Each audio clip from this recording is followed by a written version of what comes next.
what a fight between me and Connor looks like, is that weird handshake there.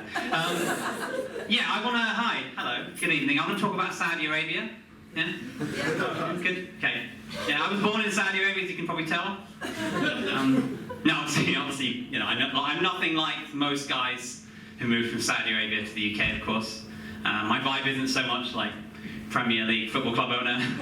It's more like Premier Inn loyalty card holder. Yeah.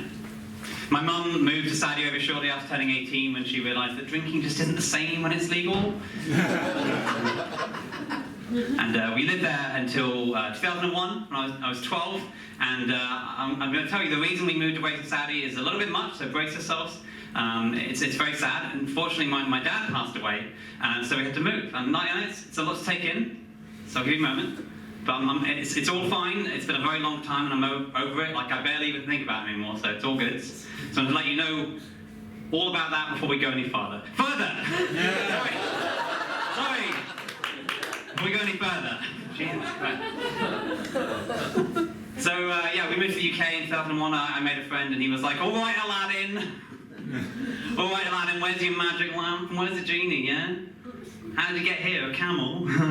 Yeah, it's kind of funny, I guess. But, like, you know, basing your entire idea of a country on Disney's animated film Aladdin? It's pretty ignorant. It's ridiculous. Like, it's a really modern country. It's got a lot of stuff that we have here. Like, for example, we didn't get around by camel. I've never seen a camel. We ran around by bus or by train, like normal ways. Like, if the train was cancelled, we had a railway replacement magic carpet service. But, like, you know, standard stuff like that. Yeah, it was an interesting place to grow up. You know, I get a lot of criticism for my decision to be born in Saudi Arabia. And people say, you know, like, you Westerners coming over to Saudi Arabia, bringing your decadent stuff, you know, decadent lifestyles, it's disgusting. Decadent things like McDonald's, decadent, yeah, Starbucks, freedom for women, so decadent. It's awful, isn't it? But, you know, they say that's neo-colonialism for you. That's what neo-colonialism was all about. I don't think of it as neo-colonialism. I think that's unfair. I think of it more as a kind of international gentrification, you know?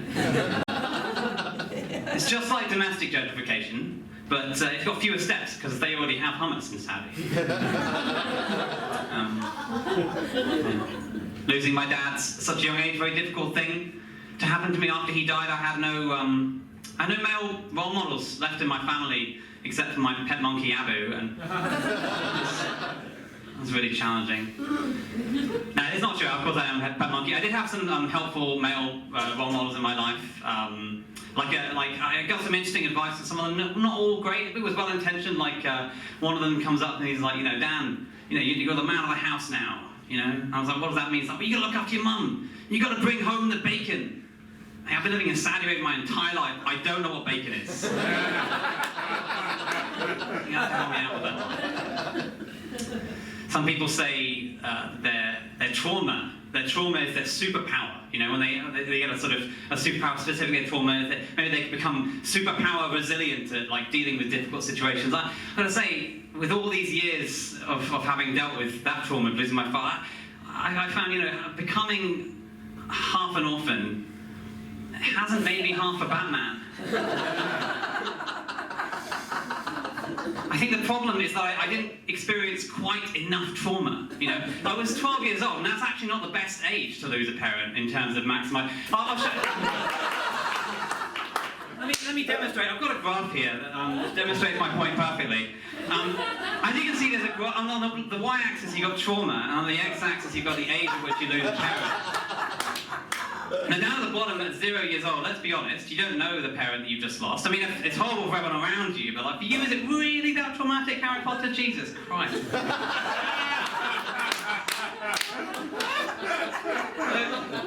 Here I am at 12 here, pretty good time, bad time to lose a parent. But you can see at the top here, this is the 14 to 16 range is the best time to lose a parent. We're going to maximise on the trauma. Max trauma, by the way, would be a great superhero name. But yeah, that's the best time. I call this the William peak. When Diana died, yeah, look what he's done with it. He's next in line to the throne. Think what I could have been next in line to hosting Slap and Giggle. But look, Harry and I share the same age. Harry is when he was 12 when his mum died, which means, interestingly, he and I are about as tragic as each other, right? Him slightly more because he's ginger, I guess. But anyway, look, I am disappointed I'm not next in line to the phone for my one, but at least I am next in line to the breakfast buffet at Premier Inn. So thank you very much. You've been a wonderful look.